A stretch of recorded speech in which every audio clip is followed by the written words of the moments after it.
तुम खुद देखो, ये देखो, है मुझसे कोई स्मार्ट? बताओ खुद। नहीं तुम खुद दे, मैं ये नहीं कहता, तुम मेरी बात मानो, तुम खुद देखो ना।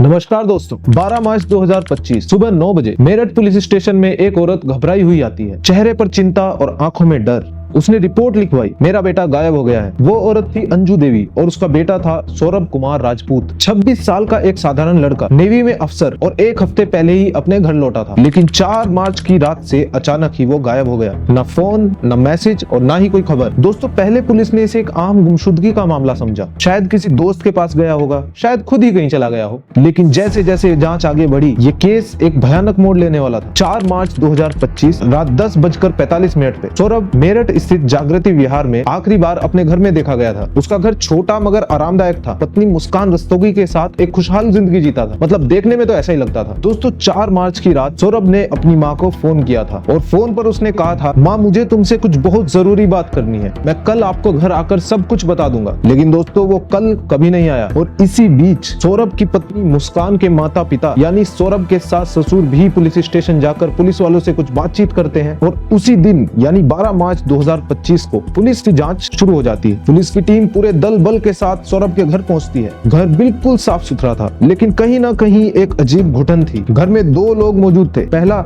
सौरभ की धर्मपत्नी यानी मुस्कान, बेहद शांत और आंखों में डर। और दूसरा मुस्कान का दोस्त यानी साहिल, जो कह रहा था कि वो सिर्फ मुस्कान और उसके घर वालों की मदद करने के लिए आया है। इसके साथ ही इस घर में एक चीज और बहुत अजीब थी।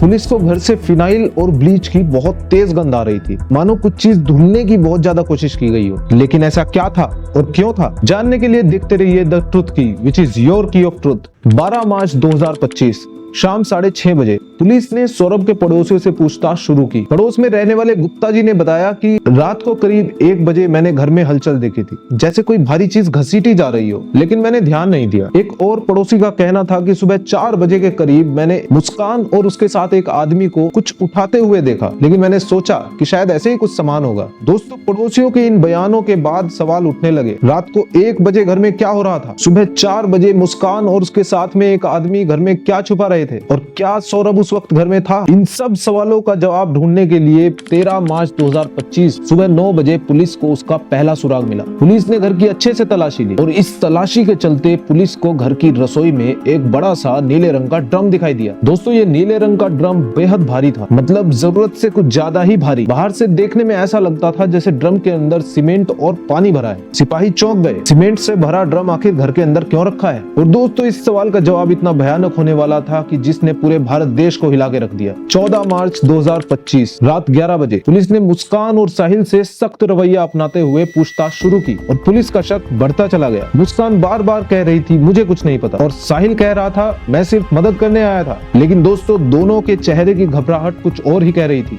पूछताछ के अगले दिन यानी 15 मार्च 2025 दोपहर 3 बजे मेरठ पुलिस लाइन के अंदर जब पुलिस के दबाव के बावजूद भी मुस्कान और साहिल ने ड्रम के अंदर की सच्चाई अपने मुंह से पुलिस को नहीं बताई, तो पुलिस ने एक बड़ा फैसला लिया, ड्रम को तोड़ने का फैसला। जी हाँ, ड्रम को तोड़ा गया। दोस्तों, इस बड़े नीले ड्रम में पहली दरार पड़ते ही इसके अंदर से भयानक बदबू आई और फिर सीमेंट के अंदर से निकला एक हाथ, सौरभ का हाथ। दोस्तों, इस ड्रम के अंदर सौरभ की लाश 108 टुकड़ों में कटी हुई मिली, जिसको सीमेंट में दबा दिया गया था ताकि किसी को शक ना हो। ये सिर्फ एक मर्डर नहीं था, ये प्लान किया गया दिल दहला देने वाला खौफनाक हिस्टोरिकल क्राइम था। दोस्तों, पहले कुछ घंटों तक मुस्कान और साहिल जुर्म कबूलने से इनकार करते रहे, लेकिन 16 मार्च 2025 रात 8 बजे पुलिस की कड़ी पूछताछ के बाद मुस्कान और साहिल टूट गए। उन्होंने अपना जुर्म कबूल लिया। उनसे पूछताछ करने पर पता चला कि इस मामले की शुरुआत सन 2019 में हुई थी। दोनों की दोस्ती धीरे धीरे प्यार में बदल गई और शादीशुदा होने के बावजूद मुस्कान ने साहिल से शादी करने का फैसला लिया,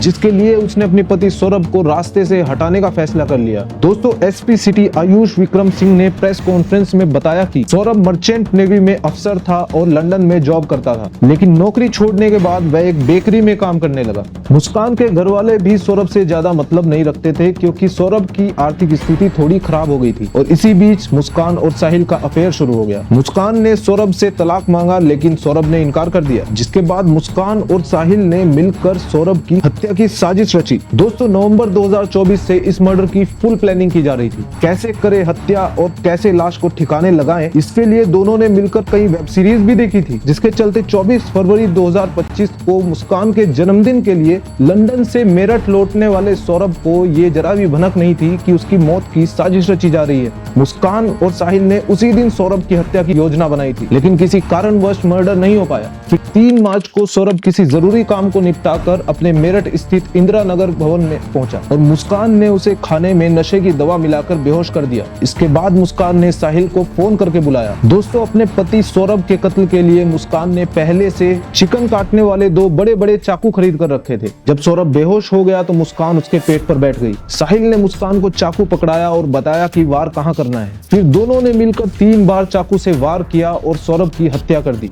हत्या के बाद दोनों ने शव को ठिकाने लगाने की योजना बनाई। पहले तो उन्होंने शव को बेड में छिपाने की कोशिश की, लेकिन जब यह संभव ना हो पाया तो साहिल ने लाश के 4 टुकड़े कर दिए, 2 हाथ, 1 सिर और 1 धड़। दोस्तों, मुस्कान ने पहले से ही 10 किलो ब्लीचिंग पाउडर मंगा रखा था, जिससे घर की साफ सफाई कर खून के धब्बे मिटाए जा सके। 4 मार्च को मुस्कान बाजार से ड्रम, सीमेंट और बालू लेकर आई। दोनों ने शव के टुकड़ों को ड्रम में डाला और ऊपर से सीमेंट डाल के उसे प्लेन कर दिया ताकि लाश सड़ने पर बदबू न आए। हत्या के बाद दोनों ने शिमला मनाली का टूर प्लान किया। जी हाँ, परिवार और पड़ोसियों को गुमराह करने के लिए मुस्कान ने शिमला मनाली का टूर प्लान किया। 13 दिन तक मुस्कान इंस्टाग्राम पर एक्टिवली फोटोज, वीडियोस अपलोड करती रही ताकि लोग ये समझे कि मुस्कान और सौरभ घूमने गए हैं, जबकि असल में साहिल और मुस्कान ने 13 दिन शिमला मनाली में बिताए और उसके बाद मंदिर में शादी कर ली। दोस्तों, मुस्कान की एक 6 साल की बेटी भी है जो अपनी नानी के घर में रहती है। 17 मार्च को मुस्कान अपने मायके आई, जहां उसकी बेटी अपने पापा से मिलने की जिद करने लगी। बेटी और परिवारजनों के बार-बार सौरभ के बारे में पूछे जाने पर मुस्कान हड़बड़ा गई और उसने अपने पिता को सब सच बता दिया। उसने अपने परिवार को बता दिया कि उसने साहिल के साथ मिलकर सौरभ की हत्या कर दी है। यह सुनते ही उसके पिता सीधा ब्रह्मपुरी थाने गए और पुलिस को सूचना दी कि उनके दामाद की उनकी बेटी ने हत्या कर दी। पिता की शिकायत के बाद पुलिस ने तत्काल मुस्कान और साहिल को गिरफ्तार कर लिया। दोस्तों, मुस्कान के माता पिता से बात करने के बाद कुछ अहम बातें खुलकर सामने आई। मुस्कान की मां कविता रस्तोगी ने कहा कि मुस्कान ने कबूल किया है कि उसने सौरभ की हत्या की है और हम उसे तुरंत पुलिस स्टेशन लेकर आ गए। उसने हमसे कहा, मम्मी, हमने सौरभ को मार डाला। मुस्कान की मां का ये तक भी कहना है कि सौरभ मुस्कान से अंधा प्यार करता था और समस्या हमारी बेटी में ही थी। मुस्कान की मां का यह भी कहना है कि उसने पहले सौरभ को परिवार से अलग किया और फिर उसकी हत्या कर दी।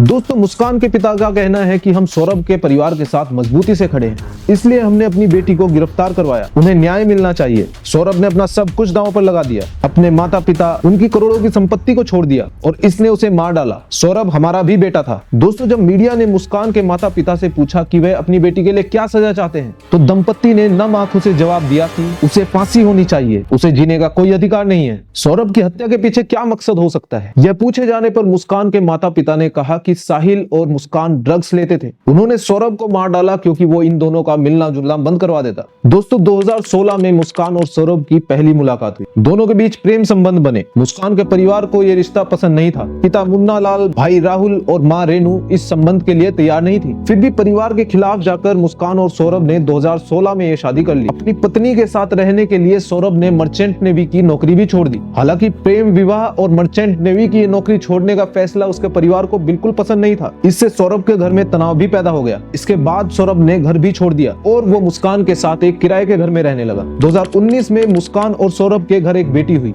लेकिन यह खुशी भी ज्यादा दिन तक नहीं टिक सकी। सौरभ को पता चला कि मुस्कान का उसके दोस्त साहिल के साथ संबंध है। इससे दोनों के बीच तनाव बढ़ने लगा और दोनों तलाक के बारे में भी सोचने लगे। लेकिन सौरभ ने अपनी बेटी का भविष्य सोचते हुए अपने कदम पीछे खींच लिए और तलाक से इनकार कर दिया। उसने फिर से मर्चेंट नेवी ज्वाइन कर ली और 2023 में देश छोड़कर अपने काम पर वापस चला गया। इधर मुस्कान और साहिल एक दूसरे के और करीब आ गए। एक ऐसी नजदीकी जिसने आखिरकार उन्हें एक भयानक हत्या करने के लिए मजबूर कर दिया। दोस्तों, हत्या करने के बाद मुस्कान और साहिल की आंखों में ना कोई पछतावा था ना कोई शर्म। और 17 मार्च 2025 को जब ये खबर बाहर आई तो पूरा मेरठ और पूरा देश सन्न रह गया। सौरभ की मां ने रोते हुए कहा कि मेरे बेटे को इंसाफ दो। लेकिन इसके साथ ही सलाम है कातिल मुस्कान के माता पिता को, जिन्होंने हिम्मत करके अपनी ही बेटी द्वारा किए गए जुल्म के खिलाफ पुलिस के सामने जाकर आवाज उठाई। इसके साथ ही कड़ी से कड़ी सजा की मांग भी की। दोस्तों, हमारे समाज को इन माँ बाप से ये सीखने की जरूरत है कि माता पिता होने का धर्म सिर्फ अपने बच्चों को कानून से बचाना ही नहीं होता, बल्कि माँ बाप का असली धर्म सच का साथ देना भी होता है। और इसी बदौलत 2 हत्यारे मुस्कान और साहिल आज जेल में हैं। अब उन पर हत्या का केस चलेगा और हो सकता है उन्हें फांसी की सजा भी हो। दोस्तों, अभी तक बताई गई कहानी से हमने समझा कि कभी कभी प्यार अंधा ही नहीं खूनी भी हो सकता है।